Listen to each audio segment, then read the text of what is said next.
శోధనలో రోధనలో బంధకముల నుండి విడిపించు శక్తి, వ్యాధులలో బాధలలో ఆదరించు దేవుని శక్తి. నువ్వు పరిశుద్ధాత్మకి దగ్గర అయినప్పుడు, ఆత్మ నిన్ను తాకినప్పుడు నువ్వు ఆత్మను ఆనందిస్తావు. ఇది ప్రార్థన శక్తి, ప్రార్థన శక్తి, ఇది ప్రార్థన శక్తి. నిరాశ నిస్పృహలెన్నున్నా అశాంతి ఆపదలైనను, నిరాశ నిస్పృహ. నిజముగా నువ్వు బ్రతుకును మార్చుకుంటే ఈ రోజు ఉండే లెక్క పెట్టుకుంటావు. ఆశీర్వాదాలు వస్తాయి. ఈనాడు విమోచింపబోచున్నాడు యేసు ప్రభువు, ఈనాడు విమోచింపబోచున్నాడు. ఆకాశమందున్న మన దేవుడు మన ప్రార్థన ఆలకించును. ఆకాశమందున్న మన దేవుడు మన ప్రార్థన ఆలకించును. ప్రార్థన ప్రార్థన ఇది ప్రార్థన శక్తి, ప్రార్థన ప్రార్థన ఇది ప్రార్థన శక్తి, ఇది ప్రార్థన శక్తి, ఇది ప్రార్థన శక్తి. ప్రార్థనా శక్తి తైలాభిషేక ఆదివారపు ఆరాధన. సమయం ఉదయం 8:30 గంటల నుండి. స్థలం వైస్రాయ్ గార్డెన్స్, జూబ్లీ బస్టాండ్ ఎదురుగా, సికింద్రాబాద్. ప్రార్థనా శక్తి తైలాభిషేక ఆరాధన ఏప్రిల్ 29 సోమవారం. సమయం ఉదయం 8 గంటల నుండి. స్థలం ఎస్ఆర్ గార్డెన్స్, ఈనాడు ఆఫీస్, వైరా రోడ్, వెలుగుమట్ల, ఖమ్మం. ప్రార్థనా శక్తి తైలాభిషేక ఆరాధన ఏప్రిల్ 29 సోమవారం. సమయం ఉదయం 8 గంటల నుండి. స్థలం ఎస్ఆర్ గార్డెన్స్, ఈనాడు ఆఫీస్, వైరా రోడ్, వెలుగుమట్ల, ఖమ్మం. యేసయ్య నామములో మీకు వందనాలు తెలియపరుస్తూ ఉన్నాను. ఈ దినము కొరకు దేవుడు సిద్ధపరిచిన వాగ్దానాన్ని మనం ధ్యానం చేసుకుందాం. పరిశుద్ధ గ్రంథంలో నుండి ద్వితీయోపదేశకాండం 28వ అధ్యాయము 11వ వచనం. ద్వితీయోపదేశకాండము డ్యూట్రానమీ చాప్టర్ 28 వర్స్ 11లో 4th లైన్ అండర్లైన్ చేసుకోండి. నీ నేల పంట విషయంలోనూ నీకు సమృద్ధిగా మేలు కలగజేయును. నీ నేల పంట విషయంలోనూ నీకు సమృద్ధిగా మేలు కలగజేయును. నీ యొక్క పంటను దేవుడు సమృద్ధిగా బ్లెస్ చేయబోతున్నాడు. నీ యొక్క వ్యాపారము, నీవు భూమి మీద ఏది విత్తుతున్నావో అది చెరువులు అవ్వచ్చు, వరి చేను అవ్వచ్చు, గోధుమలు అవ్వచ్చు, ఏదైనా చెరుకైనా, ఏ పంట వేస్తున్నావో, అపరాలు వేస్తున్నావా, ఇంతవరకు ఏది చేసినా అంత దిగుబడి లేదు, దిగుబడి ఉంటే రేటు లేదు, ఎండుమిర్చి వేస్తున్నావా, లేకపోతే ఏ పంట వేస్తున్నా, బత్త వేసినా, ఏ ఫలభరితమైనటువంటి పంట వేసినా సరే ఇంతవరకు నష్టం వచ్చింది, నాకు సరిగా మేలు జరగలేదు, ఇలాంటి కష్టాలు, బాధలు నీ జీవితం ఎక్స్పీరియన్స్ చేసేవేమో. ఈరోజు పరిశుద్ధాత్ముడు నీతో మాట్లాడుతున్నది ఏంటంటే, నీ నేల పంట విషయంలో సమృద్ధిగా మేలు కలగజేయును ఆయన. ఎంత మంచి మాట చూడండి. నీ నేల పంట విషయంలోనూ నీకు సమృద్ధిగా మేలు కలగజేయును. నీ పంట సమృద్ధి పండుతుంది, మంచి ధర వస్తుంది, నీవు ధనవంతునిగా ఉంటావు, భాగ్యవంతురాలుగా ఉంటావు, మరలా అవమానమంతా పోయి ఆశీర్వాదముగా తలెత్తుకుని జీవిస్తావు. తొందరపడద్దు, భయపడద్దు, మనసు చెదిరిపోయేలాగా ఆలోచన చేయొద్దు. మరలా ఎక్కడ నష్టం వచ్చిందో అక్కడ అభివృద్ధి చూడబోతున్నావు. దేవుడు నీ నేల పంట విషయంలో మేలు చేయటం వేరు, ఇక్కడ సమృద్ధి కలగజేస్తానంటున్నాడు. నీ అప్పులన్నీ తీరిపోగా ఇంకా నీ పంట మిగులుతుంది, నీ ధనము నీకు మిగులుతుంది, నీ అప్పులు, నీ పెట్టుబడులు, ఖర్చులు అన్నీ పోగా ఇంకా ఆశీర్వాదం మిగులుతుంది. ఈ దినము ప్రత్యేకంగా ప్రభు మిమ్మల్ని దర్శిస్తున్నారు. నీ నేల పంట విషయంలో దేవాతి దేవుడు సమృద్ధిగా జీవముతో ఆశీర్వాదమును అనుగ్రహించుచున్నారు. నీవు నీ నేల పంట విషయంలోనూ నీకు సమృద్ధిగా మేలు కలగజేయును. ఆ సమృద్ధి సాక్ష్యముతో ఎలుగెత్తి ప్రభుని మీరు స్తుతించబోతా ఉన్నారు. ఆత్మ మీకు తోడైండును గాక. ఆమెన్.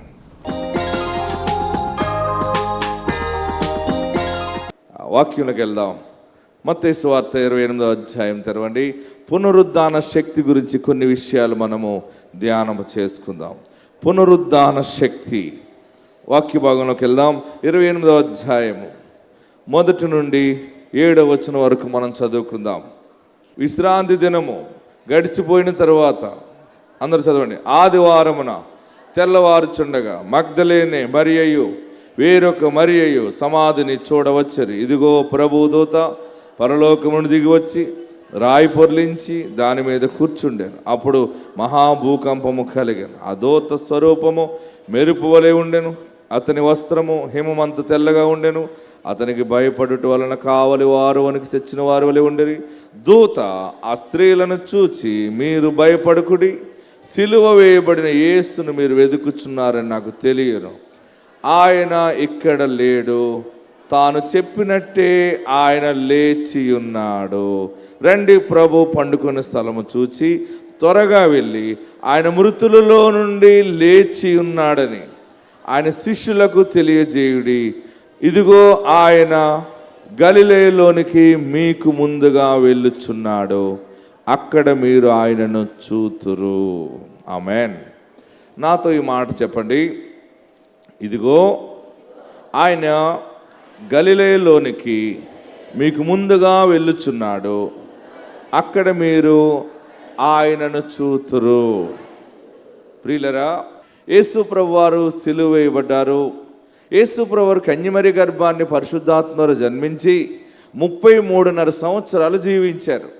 33.5 సంవత్సరాలు జీవించట కాలంలో ఆయన 30 సంవత్సరాలు తల్లిదండ్రుల రిమోట్లోనే ఉన్నాడు. ఆయన 3.5 సంవత్సరాలు యేసు ప్రభువారు సేవ చేశారు. ఈ 3.5 సంవత్సరాల సేవ అనంతరము సిలువ వేయబడ్డాడు. సిలువ వేయబడిన తర్వాత 7 మాటలు పలికిన తర్వాత సమాధి చేశారు. ఆయన సమాధిలో నుండి 3వ దినాన తిరిగి లేచాడు. ఆమేన్. హల్లెలూయా, హల్లెలూయా. ఆయన సమాధి నుండి లేచాడు. ఏ రోజున లేచాడు? ఆయన ఆదివారం ఉదయాన్నే లేచాడు. సూర్యోదయం రాకముందే నీతి సూర్యుడని యేసు ఉదయించాడు. సూర్యుడు రాకముందు వచ్చేసాడు ఆయన బయటికి. ఆయన నీతి సూర్యుడు. పునరుద్ధాన శక్తి. సమాధిలో నుండి బయటికి రావటం ఏంటంటే, మనకు కొన్ని శ్రమలు, మన కష్టాలు, మన ఇబ్బందులు ఎలా ఉంటాయంటే సమాధిలాగా అయిపోతాయి. సమాధి అంటే చనిపోయిన మనిషిని మనం సమాధి చేస్తాం, రాయి కడతాం, ఇంకా ఆ మనిషిని మర్చిపోతాం, ఆ మనిషిని విడిచిపెడతాం. ఒకవేళ ఆ మనిషిని ఇంకా ఎన్నిసార్లు తలంచుకున్నా ఇంకా మనిషి రాడు, ఇంకా మనకి కనపడాడు. చాలామంది కష్టాలు, సమస్యలు అలాగే అయిపోతున్నాయి. చాలామంది అప్పులు, రుణబాధలు, గర్భఫలం లేకపోవటం, సమాధి కష్టాలు, ఎన్నో అడిగి అడిగి అడిగి ఇంకా పిల్లలు పుట్టరని నేను వదిలేసుకుంటాం అనమాట. అప్పులు తీరాలని ఎన్నో కష్టపడి ఎన్నో వ్యాపారం చేసి ఇంకా ఎక్కువ అప్పులైపోయి ఇంకా నా జీవితంలో అప్పు అనేది తీర్చలేను, నేను నాకు చావే గతి అని అనుకుంటావు. అది సమాధి కష్టం. పెళ్లి చేయాలనుకుంటున్నాను, బిడ్డకి ఎన్ని తిరిగినా నేను పెళ్లి చేయలేకపోయాను, ఇక నా బిడ్డకి పెళ్ళి అవదేమో, ఇంకా దాని జాతకంలో పెళ్ళి అనేది లేదేమో అని డిసైడ్ అయిపోవటం సమాధి లాంటి కష్టం. అలా డిసైడ్ అయిపోయావు కదా, అప్పులు తీరలేదు, మేము సక్సెస్ కాలేదు, ఏ విషయంలో కూడా దీవెన మాకు లేదు అని నువ్వు అనుకుంటున్నావు కదా. అలాంటి శ్రమ, సమాధుల్లో ఇబ్బందులు, కష్టాలు ఉన్నటువంటి మనుషులకి యేసయ్య ఇచ్చే వర్తమానం ఏంటంటే, ఆయన సమాధిని లో నుండి బయటికి 3వ దినాన్ని బయటికి లేచి వచ్చి అందరికీ కనపడ్డాడు. ఆయన ఎంతమంది కనపడ్డాడంటే, ఎన్నిసార్లు కనపడ్డాడంటే 13 సమయాలు కనపడ్డాడు. ఆయన సమాధి నుండి లేచిన తర్వాత, సమాధి నుండి లేచిన తర్వాత 40 రోజులు భూమి మీద ఉన్నారు ఆయన. హల్లెలూయా, హల్లెలూయా. గట్టిగా హల్లెలూయా చెప్పండి. సమాధి నుండి ఆయన లేచిన తర్వాత 40 రోజులు భూమి మీద ఉండి 11 పర్యాయములు 11 స్థలాల్లో జనాలకి కనపడ్డాడు. ఆయన రుజువుపరుచుకున్నాడు, నేను సమాధి నుండి లేచాను అని. పరిశుద్ధ పౌలు ఏమంటాడంటే పత్రికలో రాస్తూ, ఆయన మృతులలో నుండి తిరిగి లేచిన యేసు ప్రథమ ఫలముగా లేపబడ్డాడు. ఆమేన్. మన జీవితంలో ఓడిపోయాము, ఇంకా నాకు ప్రాణం కూడా లేదు, పోయింది అని అనుకున్న సమయంలో నీకు కొత్త జీవం ఇచ్చి మరలా నీ వ్యాపారంలో పునరుద్ధాన శక్తితో దేవుడు నిలబెడతాడు. మరలా నీ జీవితంలో కొత్త గర్భఫలం ఇస్తాడు. నీ జీవితంలో నూతన ఆశీర్వాదాన్ని ఇచ్చి నిలబెడతాడు. ఎక్కడ అప్పులైపోయి ఎక్కడ నష్టపోయేవో అక్కడే ధనవంతునిగా అనేక మందికి ఇచ్చేవానిగా దేవుడు నిన్ను చేసి తీరుతాడు. అది రెజరెక్షన్ పవర్. అది ఆమేన్. సమాధి, తిరిగి సమాధి నుండి లేవటం. ఇక సమాధి ఎప్పటికీ ఖాళీగానే ఉంది. దేవుడు నిన్ను లేపాడు, దేవుడు నిన్ను బయటికి తీసుకొచ్చాడని నీ సాక్ష్యం ఎలాగుంటుందంటే, దేవుడు అద్భుతం జరిగించిన తర్వాత నీ దరిద్రము ఎప్పటికీ ఖాళీ సమాధిగా మిగిలిపోతుంది. హల్లెలూయా, హల్లెలూయా. సమాధి నుండి లేచిన యేసయ్య గురించి దేవుని దూత ఏం చెప్తుందో వాక్యంలోకి వెళ్దాం. 7వ వచనంలో, ఇదిగో ఆయన ఇక్కడ లేడు, ఆయన ఇక్కడ లేడు, ఇదిగో ఆయన గలిలయలోనికి మీకు ముందుగా వెళ్ళుచున్నాడు, అక్కడ మీరు ఆయనను చూతురు. చూడండి, ఈరోజు మనము గలిలయ గురించి మీకు కొన్ని విషయాలు చెప్తాను. ఈరోజు మీరందరూ కూడా గలిలయ ఆశీర్వాదాన్ని పొందుకోబోతూ ఉన్నారు. హల్లెలూయా. యేసు ప్రభు సమాధి నుండి లేచి ఎక్కడికి వెళ్ళిపోయారైనా? దేవుని దూత ఏం చెప్తా ఉంది? గలిలయకి వెళ్ళిపోయాడైనా. మీరు ఆయనను చూడాలి అంటే మీరు గలిలయకి వెళ్తే ఆయన అక్కడ కనపడతాడు. హల్లెలూయా. ఇక్కడ అద్భుతం ఏంటంటే, మనం ఎక్కడికి వెళ్తే ఆశీర్వదించబడతామో, మనము ఎలా వెళ్ళాలో మనకి మార్గము చూపించే ఒక దూతని దేవుడు మనకు అనుగ్రహిస్తాడు. ఆమేన్. గట్టిగా హల్లెలూయా చెప్పండి. కొత్త అంశం ఏంటంటే, సమాధి ఖాళీగానే ఉంది, కానీ నీవు ఆ ఖాళీ సమాధి దగ్గరికి వెళ్తే నీవు ఎలాగెళ్ళాలో, ఎక్కడికి వెళ్తే యేసు మహిమలు కనబడతాయో నిన్ను నడిపించే ఒక దూతను దేవుడు ఏర్పాటు చేశాడు. ఆమేన్. ఈ నెల గొప్ప ఆశీర్వాదం ఏంటంటే, ఎటు వెళ్ళాలో, ఎక్కడికి వెళ్ళాలో, ఎవరితో మాట్లాడితే పని అవుతుందో దేవుడు నీ కొరకు ఒక దూతను ఏర్పాటు చేస్తున్నాడు. నమ్మిన వారందరూ గట్టిగా చప్పటి కొట్టి ప్రభువును స్తుతించాడు. నువ్వు అనుకోవచ్చు, మాకు ఎవరు దారి చూపిస్తారు, మాకు ఎవరు సహాయం చేస్తారు, నా బిడ్డకి ఎవరు దారి చూపిస్తారు, ఎవరు ఉద్యోగం ఇప్పిస్తారు, ఎవరు వ్యాపారాలు పెట్టుకుంటారు, మాకు ఎవరు సహాయం చేయట్లేదని అనుకోవచ్చు. నీవు నీ ఖాళీ సమాధి చూసి ఏడుస్తూ ఉన్నావేమో. అయ్యో, నా జీవితం ఎలాగైపోయింది, నేను ఇది నష్టపోయాను, అది నష్టపోయాను, వారిని కోల్పోయాను, ఆస్తి పోయింది, అంతస్తు పోయింది, బంగారం పోయింది, ఒంటిలో ఆరోగ్యం పోయింది, అన్ని పోయినని ఏడుస్తున్నావేమో. నీ కొరకు దేవుడు ఒక దూతను ఏర్పరిచాడు. ఆ దూత శుభవార్త చెప్తుంది ఏంటంటే, నిన్ను గలిలయకి వెళ్ళమని చెప్తుంది. ఈ నెల నుండి మీ ఇంటికాడ ఒక దూత ఉండబోతా ఉంది. నీ బిడ్డని ఒక దూత నడిపించబోతా ఉంది.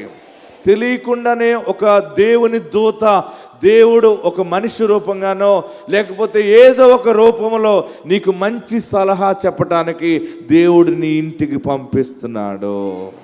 వేదనలో, శోధనలో, బాధలో ఉన్న నీవు కుమిలిపోతూ సమాధి వైపు చూస్తున్నావేమో. నో, సమాధి వైపు ఇంక చూడొద్దు, ఇంక కష్టాల వైపు చూడొద్దు, నష్టం వైపు చూడొద్దు. సమాధి వైపు చూడటం అంటే, ఒక్కొక్క భార్య భర్తని ఏమండి ఏం సంపాదించారంటదా, ముందు పెళ్లి చేసుకున్నాడు మాత్రం ఏవండి చేయండి అంటది, తర్వాత ఉంటుంది అది డోలు. ప్రియులరా, అయిపోయినాయి. పదే నాకు ఆ డాక్టర్ వచ్చాడు, ఈ డాక్టర్ వచ్చాడు, ఈ ఆఫీసర్ వచ్చాడని చెప్పుకోవటం ఏంటంటే, అటు వల్ల జరిగేది ఏమీ ఉండదు. అంటే అది సమాధి వైపు చూడటం అనమాట. లాస్ అయిపోయింది, బంగారం పోయింది, ఆరోగ్యం పోయింది, ఇల్లు అమ్మేసుకున్న, పొలం పోయింది, అన్నీ పోయినాయి. ఓకే, ఇక మీదట నీవు గలిలయ వైపు చూడాలి. ఆమేన్, హల్లెలూయా. ఇక పోయిన దాని గురించి ఆలోచన చేయొద్దు.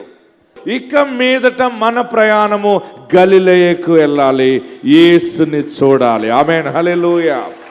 గలిలయ సముద్రాన్ని నేను చూశాను. గలిలయ ఇదిగో అనమాట. ఆ గలిలయ సముద్రం యొక్క విశిష్టత చెప్తున్నాను. గలిలయ అనగా గుండ్రముగా ఉంటుంది. ఎలా ఉంటుంది? గుండ్రముగా ఉంటుంది. ఇది ఒక చెరువులాగా ఉంటుంది అనమాట. దీని యొక్క పొడవు 22 కిలోమీటర్ల పొడుగుంది. ఎంత పొడుగుంది? 22 కిలోమీటర్ల పొడుగుంది. 11 కిలోమీటర్లు వెడల్పు ఉంది. ఎన్ని కిలోమీటర్లు ఉంది? 11 కిలోమీటర్లు వెడల్పు ఉంది. ఆ దేశంలో అద్భుతమైన సరస్సు అనమాట. అద్భుతమైన చేపలు దొరుకుతాయి. ఇక్కడ ఏం దొరుకుతాయి? ఈ గలిలయలో యేసు ప్రభువారు లోకాసు వార్త 5వ అధ్యాయం 1వ వచనం చూస్తే, సీమోను పేతురు పరిస్థితి తారుమారైపోయినప్పుడు, సీమోను, దీనినే గెన్నేసరతు సరస్సు అంటారు, తిబేరియా సముద్రం అంటారు, కొన్ని పేర్లు దీనికి ఉన్నాయి. ఈ నది, ఈ యొక్క సరస్సు పేరు గలిలయ. ఏంటిది? గలిలయ. ఈ గలిలయ ఎంత ఆశీర్వాదం అంటే, పచ్చని ఫలభరితమైన లోయలు ఉన్నాయి ఇక్కడ. అక్కడ చుట్టుపక్కల ఉన్న కొండల మీద ఉన్న నీరంతా అక్కడికి వస్తుంది. ఆ ప్రాంతం అంతా కూడా పాడి పంటలతోటి అభివృద్ధి చెందుతూ ఉంటుంది. ఆమేన్. ఎంత అద్భుతంగా ఉంటుందంటే, ఆ గలిలయ ప్రాంతము ఎలా ఉంటుందంటే పాడి పంటలతో పచ్చగా ఉంటుంది. సమాధి నుండి లేచిన యేసు పాడి పంటలు ఉన్న స్థలమునకు వెళ్ళాడు ఆయన. చూడండి ఎంత అద్భుతంగా. చూడండి, చుట్టుపక్కల ఉన్న కొండలు వేరు, ఈ ప్రాంతంలో నీరు, చెట్లు, ఫలాలు, ఎన్నో రకాల ఫలాలు ఉంటాయి. అయితే ఫస్ట్ పాయింట్ నోట్ చేసుకోండి, చెప్తున్నాను. మొట్టమొదటిగా ఈ గలిలయలో ఉన్న ఆశీర్వాదం ఏంటంటే వ్యాపారం ఉంది. చేపలు దొరుకుతాయి అక్కడ. ఆ చేపలు కూడా అద్భుతమైన చేపలు దొరుకుతాయి. చేపల్లో కూడా చేదు పరుగులు కాదు, చేపల్లో తక్కువ రేటు చేపలు కాదు. మనకి ఎక్కువ రేటు చేప ఎంత విలువగా ఉంటుందో, టేస్టీగా ఉంటుందో అంత రుచికరమైన చేపలు. రోమీలు దీన్ని పాలించినప్పుడు ఏకంగా ఇతర దేశాలకి ఈ గలిలయలోని చేపలను ఎక్స్పోర్ట్ చేస్తుండేవారు. సీమోను పేతురు మరి వల వేసినప్పుడు దేవుడు అడిగాడు, యేసుప్రభు వారు అడిగారు, పేతురు ఏం పడలేదానికంటే, ఏం పడలేదండి, ఒక్క చేప కూడా పడలేదండి, రాత్రి అంతా కూడా వల వేసాను, పడలేదంటే, నేను చెప్తున్నాను, చెప్పిన చోట నువ్వు వలై అక్కడే అన్నాడు యేసుప్రభు వారు. ఆయన వల వేస్తే లాగలేకపోయాడు చేపలన్నీ. హల్లెలూయా, గట్టిగా హల్లెలూయా చెప్పండి. పేతురు వల వేస్తే చేపలను లాగలేకపోయాడు, అంతే. లాగలేకపోయి ఆ పక్కనున్న వారిని పిలిచాడు, ఒరే మీరు రండిరా నాకు సహాయం చేయండి అంటే, ఆ పక్కనున్న వాళ్ళందరూ వచ్చి అందరూ కలిసి సహాయం చేస్తే ఆ వలను పైకి లాగితే పడవ నిండా చేపలతో నిండిపోయింది. ఆమేన్. గలిలయ వైపు చూడటం ఏంటంటే నీవు నిండు ఆశీర్వాదాన్ని చూస్తావు. పడవ అంటే ఇంటికి సూచన, చేపలంటే వ్యాపారము, వ్యాపారం అంటే బ్రతుకు తెరువు, ఉద్యోగము. నా బిడ్డకి ఏదైనా ఉద్యోగం దొరికితే బాగుండు, నా భర్తకి ఏదైనా వ్యాపారం దొరికితే బాగుండు, నేను కూడా ఖాళీగా ఉంటున్నాను, ఏదైనా పని దొరికితే బాగున్నాను అనుకుంటున్నావు కదా. ఈ పునరుద్ధాన ఆశీర్వాదము ఈ దినము దేవుడు నీకు ఇస్తున్నది ఏంటంటే, ఇక సమాధి వైపును చూడకు, సనగకు, పోయింది పోయిందని అనుకోకు. ఇక జరగబోయే ఆశీర్వాదము, గొప్ప ఆశీర్వాదమును చూడబోతా ఉన్నావు. దేవుడు నీ చేతికి సర్వ సమృద్ధి కలిగిన వ్యాపారము దేవుడు నీకు అనుగ్రహించుచున్నాడు. నమ్మిన వారందరూ చప్పట్లు కొట్టండి. దేవుడు నిన్ను సమాధిలో ఉంచడు, ఇంకా పునరుద్ధాన శక్తితో నువ్వు చూస్తావు. ఆమేన్, ఆమేన్ అనండి. మీ వ్యాపారాలు లేవా? వ్యవసాయం సరిగా లేదా? మీ ఇంటి నిండా డబ్బు ఉండే రోజులు వచ్చేసినాయి. ఏడవకండి, కట్లు ఉంటాయి అంతే. ఆమె నన్ను అనరే, అలా నవ్వుతున్నారే, చప్పట్లు కొట్టండి. దేవుడు మీ కుటుంబాల్లో దీవెన ఇచ్చాడు, మీకు ఆశీర్వాదము. దేవుడు ఒక సేవకుని పంపించాడు. మీరు నమ్మగలిగితే కోటీశ్వర్లు అయిపోతారు అంతే. నమ్మకపోతే ఇంకెప్పుడు అంతే ఎలాగ ఉంటారు మీరు. నమ్ముతారా? నమ్ముట నీ వలనైతే నమ్మువానికి సమస్తము సాధ్యమే. గురుదేవో భవ అని మనం చదువుతాం. గురు బ్రహ్మ, గురు విష్ణు, గురుదేవో మహేశ్వర, గురు సాక్షాత్ పరబ్రహ్మ, తస్మై శ్రీ గురువే నమః అని మనం చదువుతాం కదా, వింటుంటాం. అంటే ఒక విద్యార్థి విద్యను అభ్యసించటానికి, ఆ విద్యార్థి గొప్పవాడైపోవటానికి, ఆ విద్యను విద్యార్థికి నేర్పించటానికి గురువు ఎంత ప్రయాసపడతాడో, గురువు ద్వారా స్టూడెంట్ బాగుపడతాడో, విశ్వాసమైన నీకు గురువు అయినటువంటి దైవజనుడు పెద్ద గురువు గారికి నిన్ను దగ్గర చేయటానికి ఉన్నాడు. అందుకనే ఆయన ఇచ్చిన మాట వాగ్దానం ద్వారా పుట్టిన నేను పలుకుతున్నాను. ఈ పలుకుతున్నప్పుడు మీరు లాగేసుకోవాలి, నన్ను కాదు సుమా. మాట పడుతున్నప్పుడు ఆమేన్ ఏమనాలి మీరు? ఆమేన్. ఇది నాకు జరుగుగాక, ఇది నా బిడ్డలో జరుగునుగాక, ఇది నా ఇంటిలో జరుగునుగాక అనుకోవాలి. గలిలయ ఆశీర్వాదము, చేపలు విస్తారముగా దొరుకుట. ఏం దొరుకుట? చేపలు విస్తారముగా దొరుకుట. మీకు ఎవరెవరికి ఎలాంటి కరువు ఉన్నా కానీ మన ప్రార్థనా శక్తికి వచ్చిన మీకు ఎప్పటికీ కరువు ఉండనే ఉండదు. మీ ఇంట్లో ఎప్పుడు ధనం ఉండును గాక, మీ ఇంట్లో ఎప్పుడు ఆరోగ్యం ఉండును గాక, మీ ఇంటిలో రక్షణ ఉండును గాక, మీ ఇంటిలో శాంతి ఉండును గాక. ఇలాగ ప్రకటిస్తున్నప్పుడు దీనిని మీరు రిసీవ్ చేసుకుని మీ ఇంటికి వెళ్ళాక కూడా ఏమున్నా లేకపోయినా ఖాళీ గుండుగుల వైపు చూసి నా దేవుడు నన్ను ఆశీర్వదించాడు అనాలి. మీ ఇంట్లో ఏమున్నా లేకపోయినా చేతులెత్తి దేవుడు నా ఇల్లుని ఆశీర్వదించాడంటే ఆటోమేటిక్గా నీ ఖాళీగా ఉన్న ఇల్లు దీవెనలతో నింపబడుతుంది. ఎందుకంటే నిన్ను నడిపించింది దేవుని దూత. ఆమెన్. గలిలయలో ఉన్నాడు ఆయన, ఇక్కడ లేడు. ఆయన మీకంటే ముందుగా గలిలయకి వెళ్ళిపోయాడు. హల్లెలూయా, హల్లెలూయా. యేసు ప్రభువారు అన్నారు, సీమోను పడలేదా చేపలేమి? అయ్యా రాత్రంతా శ్రమ పడ్డాను, ఒక్క చేప పడలేదయ్యా అంటే, చూడు ఇక్కడ నీ వాళ్ళంటే యేసు ప్రభు చెప్పినప్పుడు నీ మాట చొప్పు నేను వేస్తానని చెప్పి వేస్తే విస్తారమైన చేపలు వచ్చినాయి. ఆ చేపలు వచ్చిన వెంటనే గొంతులు వేస్తున్నాడు, నవ్వేసుకుంటున్నాడు. ఓ నేను కొన్ని చేపలు ఆలకిస్తాను, కొన్ని డబ్బులు ఆలకిస్తాను, పేదవాళ్ళని రక్షిస్తాను, ఇది చేస్తానంటే షటప్ అన్నాడు దేవుడు ఒకేసారి. నువ్వు మాటలు ఆప్ చేసేయి. ఏంటి ప్రభు అన్నాడు, ముందు నువ్వు స్థిరపడు. ఏమన్నాడు? ముందు నువ్వు స్థిరపడి అనేక మందిని స్థిరపరచు. అంటే దేవుడు మీ కష్టాన్ని మీకు ఇచ్చినప్పుడు మీరు ఒక మంచి ఇల్లు కట్టుకోవాలి, ఇల్లు సంపాదించుకోవాలి, కొంత ఆస్తిని సమకూర్చుకోవాలి. ఫస్ట్ ధర్మకార్యాలు చేయడం కాదు, ముందు నువ్వు నిలబడాలి. నువ్వు నిలబడి అనేక మందికి ధర్మాలు చేయాలి. నీవు వ్యాపారం నిలబెట్టుకోవాలి. దేవుడు మీకు ఈ నెల నుండి కొత్త వ్యాపారాలు దేవుడు ఇస్తాడు. ఉన్న వ్యాపారాలు అభివృద్ధి ఉంటుంది. వచ్చిన ప్రతి రూపాయిని జాగ్రత్తగా సమకూర్చుకోండి. స్థలాలు సిద్ధం చేసుకోండి, ఇల్లు సిద్ధం చేసుకోండి. మీకు ఎప్పుడు బ్రతకటానికి ప్రతి నెల వచ్చే ఇన్కమ్ పెట్టుకోండి. మీరు తినగా మిగిలింది ధర్మకార్యాలు చేయండి. అదనమాట యేసు ప్రభు చెప్పింది. ఏంటంటే నువ్వు స్థిరపడు. ఫస్ట్ ఏమన్నాడు? నువ్వు స్థిరపడు, అనేక మందిని స్థిరపరచు, అనేక మందికి నువ్వు సాక్ష్యం చెప్పాలి. గలిలయ వైపు మీరు చూస్తున్నారు. మరిన్ని ఆశీర్వాదాలు మళ్ళీ తైలాభిషేకంలో ఇందాం. అందరూ తలలు వంచండి, కళ్ళు మూసుకోరండి.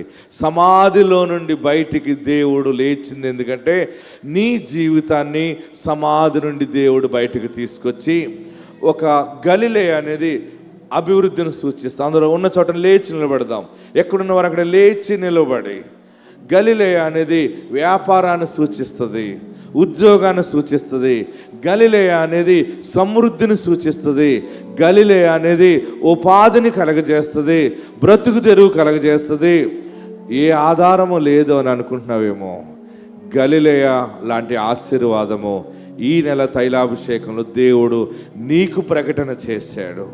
నువ్వు నమ్మగలిగితే ప్రభుని స్తుతిస్తూ 2 చేతులు ఆకాశం వైపు చాపి నన్ను సమాధి వైపు చూడకుండా గలిలయ వైపు నడిపిస్తున్నావా బాబు?